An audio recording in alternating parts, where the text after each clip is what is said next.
Yeah, welcome to the Basement Sports Network, Miami Dolphins post-game show for the first official football action of the 2023-2024 Miami Dolphins. And I'm sorry to let you ladies and gentlemen know that Skylar Thompson's Hall of Fame preseason career ends here. He had the one playoff game, and now we're back to reality. Literally snapped back to reality. Yeah, my boy Dan the Film Gen in here. As you know, I'm your host, Roy L. Shepard. And since this is a preseason, we're giving you a preseason basement lineup, but you got two of the best because I'm joined by my guy. I take that personally. You said a You should. preseason lineup. I'm an all-star. Hey, man, Hall of Famer and a Hall of Famer, bro, but it's only two of us. We can't do it all by ourselves, but we will. So we got my boy half. In 06. Come on now, Cook. We got my boy Half a Cane, Kai Chen Chisholm, pulling up one time for the one time. All right, so Kai, 19-3, didn't get an offensive explosion by any means on any team. As a matter of fact, most of Atlanta's points came in like the last 3 minutes of the fucking game. But I just want to hear your thoughts on the overall game, what you saw from the Dolphins, what you liked, what you didn't like. Go ahead. I'll start with didn't like. I don't know if I'm gonna go as crazy as some people. There were people there was a bunch of people that were going off on Twitter about this game, and I joked to you, I'm even watching SmackDown right now. Jimmy and Jey Uso are yelling at each other, but I can't. The bloodline's tearing apart. I was joking about not watching the game, but I was watching, and I was playing the FIFA beta and watching, but. The one thing that was upsetting me the most, a lot of people were getting pissed about other things. They were getting pissed about, the game management, stuff like that. First of all, it's this fucking preseason. The thing that upset me the most of anything was the run defense. I know that this is backups. I know that this is, second and third string starters were rested. But I mean, damn, all that progress that we made last year into having a solidified run defense, and we're letting Jags just run through us. I mean, I don't know. I mean, to be fair, Kai, the people that y'all had on the field were Jags as well. Look, our linebackers still can't tackle. That's another thing. Listen, I'm really excited for Chang Tyndall. I think that a second year can be really good from him. David Long Jr., I think once he's actually playing, it'll be good. But for Christ's sake, dude, not even back.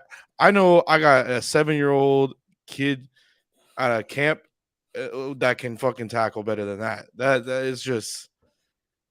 I don't even know. I don't know. And even with this one from Barry, the whole point of having your backup quarterback's not supposed to play. So all these reactionary tweets about, the Dolphins backup quarterback this, the Dolphins backup quarterback that, they're not supposed to play. Let's be real. You don't expect your backup quarterback to play. So if your starting quarterback goes down, you're just shit out of luck anyways. Yeah. So, I mean, look, Mike White, Skylar Thompson, they were fine for what they were actually. Mike White wasn't horrible. Skylar, he wasn't. He started really well, and then he threw that pick in triple coverage, and he showed the Jets Mike White. You know what I'm saying? The process to getting up the field was cool. The red zone offense execution wasn't there for Miami tonight. It's not like they didn't have any opportunity to score. So there were some positives from this game, and so I want to start with those before we get too much into the nitpicky, because I know with a game like this, there's a lot to talk about. I want to talk about Myles Gaskin. I want to talk about Eazy-E. I want to talk about Devon Achane. I want to talk about Cam Smith. All of those guys. Do we know if he's good? We need to get his cousin. We need to ask his cousin if he's okay. Ask his cousin. We don't know where his cousin. We don't know what cousin at right now. But I think them taking him out was a precautionary thing. It didn't look like he was. I think it was his shoulder or something that was supposedly hurting. Yeah, he was still making plays because it lingered on for a while. It lingered on for I wouldn't say a quarter, but it lingered on for a little bit, and he was still making plays with his shoulder. I think it's just that last land in the end zone that's when it was all right. Yeah, it was take him out. He's already done his job. Those guys, which one was most impressive to you? I mean, I feel like it's an obvious Cam Smith just in terms of what we saw. But I think one that I am actually very happy with, and I mentioned you before we started, is Eric Ezukanma. Definitely not because I have him in fantasy football, but also that helps. It does help. I've been holding him hostage from JMV for a year now. But I think it's just strictly the fact that I liked what I saw at a preseason from him last year, and I really didn't want it to be the Isaiah Ford or the Preston Williams effect, where we have a guy, he looks great, but he only looks great during preseason. You could see that they were trying to use him in different ways, whether it was, taking a carry out in the backfield, or, trying to get him a carry through the end around, which I guess is still in the backfield, but, in a different way of giving him touches. I liked it. I want to see him have a role in this offense. I don't get the hype around Mr. Robbie Anderson. I'm not calling him chosen. With Robbie Anderson, I don't get the hype around it. I really don't. I think that there's a chance for Eric Ezukama to be like a wide receiver on this team and have an actual impact. So if we can see some more from him in the upcoming 2 preseason games, that's one that I would love to see, because it just adds another receiver into the fold, and I'd just be really happy with it. Yeah, I think what was most impressive about Eazy was that it seemed like he made every touch that he got valuable. Like even from his first one, like he got hit in the backfield, like a revert there, and then he like turned that into something positive. And I felt like he was working out there. But I'm gonna go a different route. I think I'm gonna go with the combination of Myles Gaskin and A-Chain, and that's because running back. You're a Myles Gaskin hater. I'm not a Myles Gaskin hater. I think him playing football at an NFL level is tough for him. Like that's but I mean, tonight he was cool. It made me more confident in the running back depth on the team. And also, like, to his credit, Mike McDaniel ran the ball a hell of a lot more than I expected him to tonight. And efficiently. We were talking about it. Sorry to cut you off, but we were talking about it in our show leading up to the season. And I mentioned, I was like, I want to see him run the ball. And everyone was saying, oh, but when you have these weapons, but no, this is his bread and butter. This is what he was good at. I mean, he's good at it. He is a good offensive mind, but this is what he was hired for. Like, he was hired to be with the run game corner. That's what he was. And to have the running game be efficient and effective tonight, yes, against Jags on Jags, but still, it's an NFL game. To have them being efficient is something like we haven't seen in a while. I mean, and it felt like a lot of that pre-snap motion that the Dolphins were known for last year was actually more effective this year, and a lot of that was credit to the Jags that you guys have at tight end. Your tight end is blocked really well this evening. That's not something that the Dolphins usually can say. The tight ends for the Dolphins blocked really well. I didn't see much from him in the passing game, but I think one. I can't remember his name right now. He's a rookie, number 84. The name is escaping me. Elijah Higgins. Yes, he had some. He used to be a wide receiver. He had some really good catches. I mean, he's built like a wide receiver. He's got that not fully Kyle Pitts build, but kind of in stature. Like, so I think you found your pass catcher. I think you found your pass catcher in the room. Oh, I'm sorry. Before we move on, we got to thank my guy Dan the Film Jet with the $5 dono. Consistency is key, ladies and gentlemen. He said, I don't like making predictions, but I can tell you this: it's going to be a fun season. I'm not mad about the loss. It's preseason. I always stop one clap early because he claps too much and it gets really loud. But yeah, I think it is going to be a fun season. Look, today was just you seeing pretty much the depth of the Miami Dolphins, and I think a lot of positions you didn't feel much confidence in, but a lot of other ones, like wide receiver depth, felt good. Running back depth, in my eyes, felt good. Linebacker depth would absolutely be a problem. Defensive line depth was fine. I saw Ogba get in there a little bit. There was one player who had a really nice sack around the edge. I think it was Garrett Nelson. It was like number 30 something or 40 something. No, 90. I think he's 96. I don't know. 56. He had a really nice sack off the edge. I think the broadcast. I mean, I will say the broadcast team struggled a little bit tonight. They're still in preseason for him. They don't know the players either. And not even just that. It was a little bit of a struggle, but I will say that give credit to them in mentioning a lot of stuff that maybe some casual Miami Dolphins fans wouldn't have noticed, especially with like Emmanuel Ogba and some of the other edge rushers who might not be used to kind of standing up, and they do keep their hand in the ground, and it's just kind of like just go, and now having to stand up and play a different position. It is a different position, going from a like defensive lineman with your hand in the dirt into being like a true edge rusher. So I like that we're seeing a little bit of little things here and there from Vic Fangio, but the run defense tonight was atrocious. Yeah. I mean, it was only 102 yards. Like, I'm looking at the stats. We ran for 168. They ran for 102. But it's just, I don't know, man. It just looked like there were gaps. We were missing tackles, especially from our linebackers. Like, it just wasn't all there. Yeah. And so let's get to some of that. Like, okay, we got the good out the way. There was a lot of bad. The offensive line was horrendous.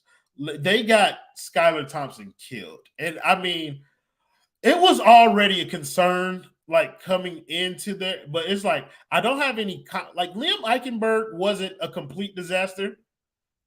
He was okay, but it's like I don't have much confidence in that unit like going into the season. Like, did you see anything that like made you hopeful? Like, was the Liam thing enough to be like, okay, maybe Isaiah Wynn wasn't bad.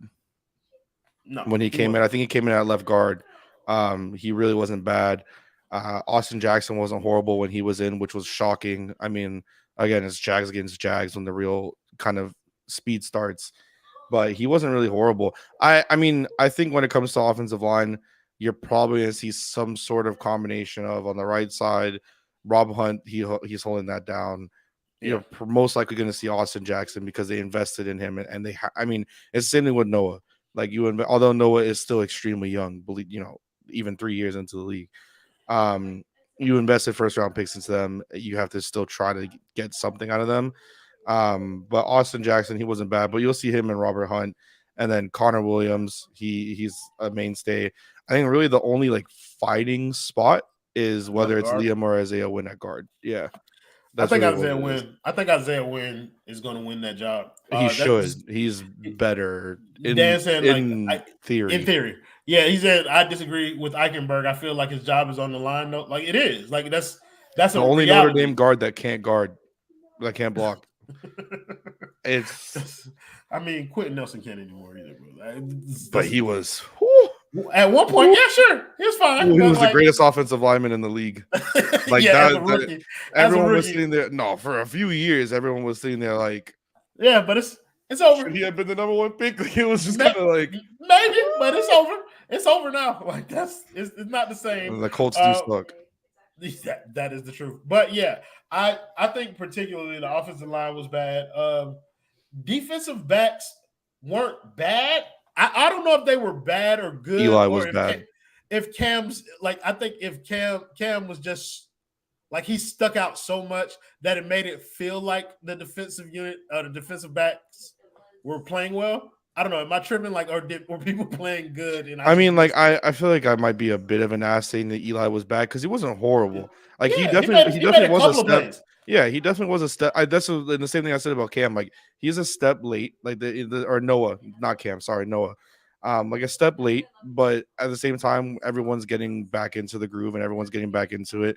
I mean, I don't think that they played horrible. I didn't see a lot out of Deshaun Elliott, which I wanted to see a little bit more.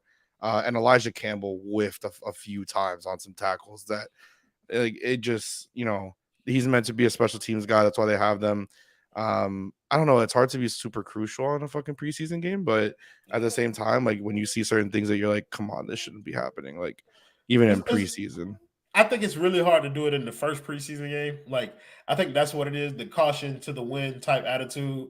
Like that's the approach that I'm taking to this first game. Like, because I know by game 3, I'm going to be over the edge. So I'm going to use the preseason to kind of like be more measured in my approach to what I'm looking at. Here's the reason why I'm not going to kill Mike McDaniel, but I did praise him for the run game because he was more innovative in that area. But I don't think the offense was as sharp as I've seen it. Like, I'm not even talking about with Tua, but I'm talking about even like last preseason, the offense felt a little more sharp than it did tonight. Like, did you see the same thing, or like, am I tripping? Last preseason, you were watching the offense and you were like, "Holy fuck, where has this been for years?" Yeah, like, I watched Skylar Thompson dice folks up. Like, was Skylar Thompson and Eric Azukama. The snaps that Tua was in. I mean, that first throw to Tyreek, and you were just sitting there like, "Holy shit, we're gonna allow the league." Which, look, offensively, when Tua was healthy, they did. Like, they were one of the best offenses in the league when he was healthy. I mean, when you're throwing at guys like, Braylon Sanders isn't horrible, but you're throwing at guys like Freddie Swain, and there's not much that you can really do. I mean, Devon Achane was our leading receiver. Followed that was Elijah Higgins with his 2 on the same drive catches that he had back to back. And after that was Myles Gaskin. Yeah, like 2 of your top 3 receivers are running backs. Like on top of that, like it's like just going off of it's Devon Achane, Elijah Higgins, Myles Gaskin, Cedric Wilson with his 1 catch, Easy E with the 3 for 15, and he also had 52 on the ground. Like that's why I like that they kind of showed him more innovation with him. It was absolutely more impactful in the run game than he was as a receiver. Oh, for sure. When it comes to the receiving game, I don't get, and I think I've felt this way since offseason. I don't get the Braxton Berrios stuff. I just don't. Maybe he's I'm gonna crazy. be a punt returner. Even then, I would rather let Cedric get that. I'm not gonna lie. I would rather Cedric be returning kicks. I don't know, bro. I don't get the Cedric Wilson thing. Like he's a pretty decent receiver. Like he really is for the Cowboys. But like he wasn't bad in the snaps he got last year, though. Objectively looking at, like, or not objectively looking at, like he was not a bad receiver last year. Are you new here, William D. Jacksonville? I feel like we're really relaxed. I'm not gonna lie. I feel like we're really relaxed. By comparison, bro, these are the more mild-mannered Dolphins takes that you will hear on this network. So just like it's like the two most level-headed people in yeah, when it comes to the Miami Dolphins. So I mean, chill, bro. Like you're not gonna get slobbering over here, but and how many times have we said so far? It's the preseason. That's not computing. Look at this overreaction season with some. I get it. Okay, if this is an overreaction, then y'all gonna hate what the rest of the season looks like if it doesn't go the way we think it should. But yeah, I agree. Most of the game you're throwing to receivers that were not great, playing with other guys that were not great. But I think overall it just I don't know. Like I like what I saw in the running game, so there's an improvement there. But I feel like if I'm going to talk about the improvement, I feel like I should talk about something that went well last year that I didn't see any reserve. Like this didn't look anything like last year's offense in terms of the passing game to me. And I know, like I said, you want to correct. My bad, dog. My bad, OG. But yeah, like I want to make sure that I like say this. Like I just didn't see the same level of execution from the passing game that I saw all of last season. So I don't know.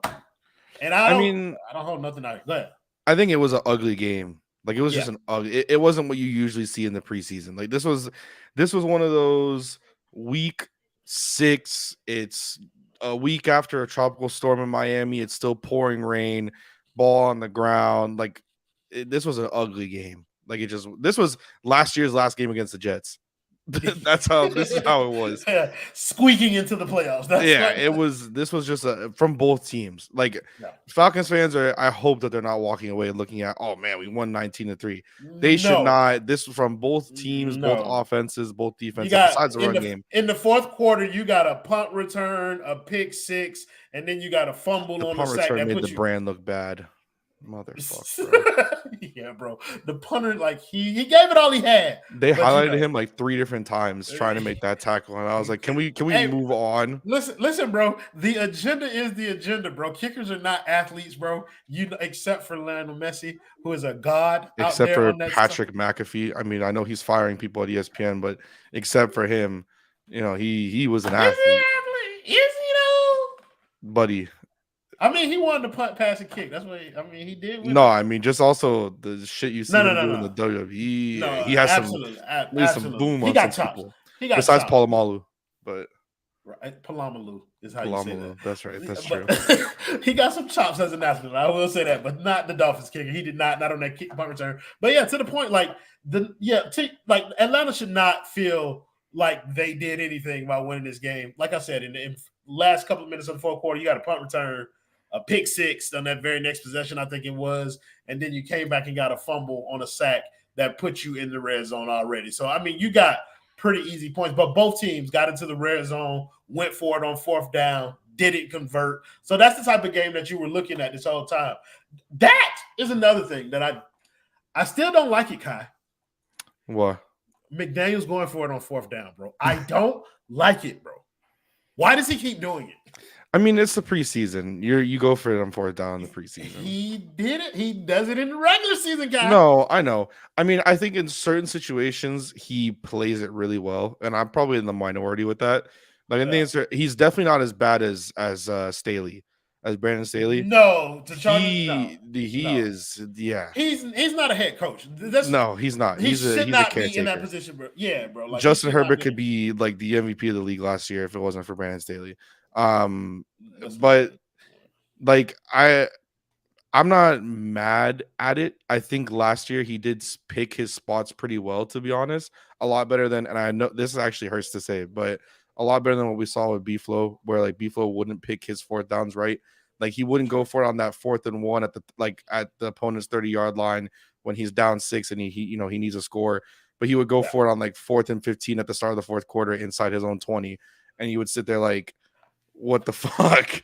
Yeah, but just because one coach is on one side of the extreme doesn't make the other side of the extreme. No. Yeah, I know. But I think he's relatively in the middle. I don't think it's that. I don't think it's that bad. Bro, it is bad, bro. Like he goes for it on 4th down regularly, bro. Okay, so we're looking at the stats just to look at statistics. Fine. Today, the Falcons were 1 for 2 and the Dolphins were 0 for 2. So both teams went for it twice. Right. And I'm looking for some 4th down stats from last year. Of them, look at them from last year. I think both of those times, both teams were in the red zone on 4th down, and they didn't convert. And I think Mike McDaniel talked about that at his halftime, like when he was talking to whoever the reporter was. Last year, they went for 4th down 24 times and converted it 54% of the time, which was roughly 5.60 something percent more than their opponents. So that's a lot. In terms of conversion, converted. I'm saying they converted it. They converted it more than it's a high conversion rate, but you went for it 5% more than your opponents. The only other team I can think of, no, they converted it 5% more. Oh, the conversion they rate converted it 54.17% of the time. Opponents 48.39. Opponents went for it on 4th down 7 more times than the Dolphins did. I don't like that statistic, so I'm just going to say that you're wrong and that you're lying. B-Flow went for it 22 the year before, and only 10 times the year before that, in the year that the Dolphins were dog shit. But B-Flow went for it 28 times, 10 times, and 22 times in his career as a Dolphin. I'm just going to choose to say that you're lying. I don't really care about your statistics. Love them stats. I just feel like he goes for it. I don't know. Maybe I'm tripping. Maybe it's just me searching through my Mike McDaniel hate to try and find something to spear him on. But yeah, overall, bro, first preseason game, not too disappointed about what I saw. But I also did not see much. Let's see how the Cardinals went for 41 times last year. They also let what's his name? Give me a team. Give me a team that you think doesn't go for on 4th, just so I can see a stat. Agree. You know what? We'll go with your. I was about to say we'll go with your former. My Miami Dolphins. Guess what? They went for it 31 times, which was 7 more than the Dolphins, and only converted 38% of the time. They also have They also had Aaron Rodgers at quarterback. You could trust him. The Dolphins went for it on 4th down with. They trust him, and they were almost roughly 20% less efficient. They went for it on 4th down with Skylar Thompson playing. Here's another great stat. Let me read this comment first. The Los Angeles Chargers. Wait, because this from this a lot of errors on the field. Certain things talent can mask, but talent only gets you so far. Ladies and gentlemen, I think this is going to be the end of the show. Really quick. The Chargers, notoriously known for going for it on 4th down, twice less than the Cardinals at 29. Just so that we can, God, nobody here cares about your statistics, bro. Statistics. Stats over your feelings. What is it? No. Facts over your feelings? That's what they say. That's what the Republicans say. No, it's my agenda over whatever stats you bring up. Bengals only went for it 12 times. Sorry. Because they're elite. They don't need 4th down. They score touchdowns. Well, thank you, Dan the Film Jet, for the $5 dono. He said, let's be real. Myles Gaskin was one of the positives tonight. That boy was on a mission this game. He was on that insurance play. He was just like the primary sponsor of the Basement Sports Network, James Pugh, and the people over at Simple Health Advisors. Ladies and gentlemen, insurance does not need to be complicated. Make sure you email our guy James Pugh or give him a call today and tell him that the Basement sent you. Email him at jpugh@simplehealthadvisors.com or give him a call at 321-345-7738. Again, we want to thank James Pugh, the people over at Simple Health Advisors, and my guy, Dan the Film Gent, for the log from the comments to help us with the sponsorship. Kai, any last things before we get up out of here? We're going to do a relatively short stream since it's only us two. Anything else that you wanted to mention about the game or that you liked that you didn't like before we leave? All right, I was counting. The Dolphins were the 16th team in the league, which was the median. Like I said, the median 16 is the exact median of the league. Well, that's skewed on that's fourth skewed down by Philadelphia. season. That's skewed by Philadelphia going for it on every fourth down. You know what's crazy is that Philadelphia was 32, which was one more than your Green Bay Packers. Shut up. Is there anything about this game outside of this that you would like to continue? Outside of so, hey, listen, people ask me, Kai, why do you need 4 monitors? Well, for stats. There you go. Ladies and gentlemen, if y'all don't know, this is Kai's Corner.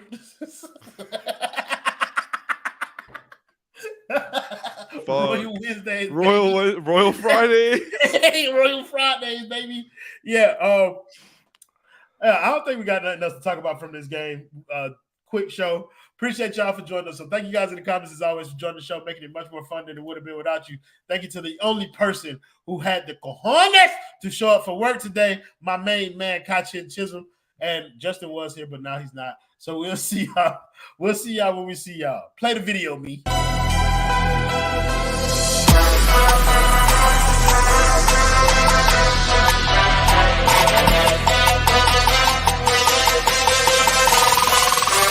Touchdown, Miami!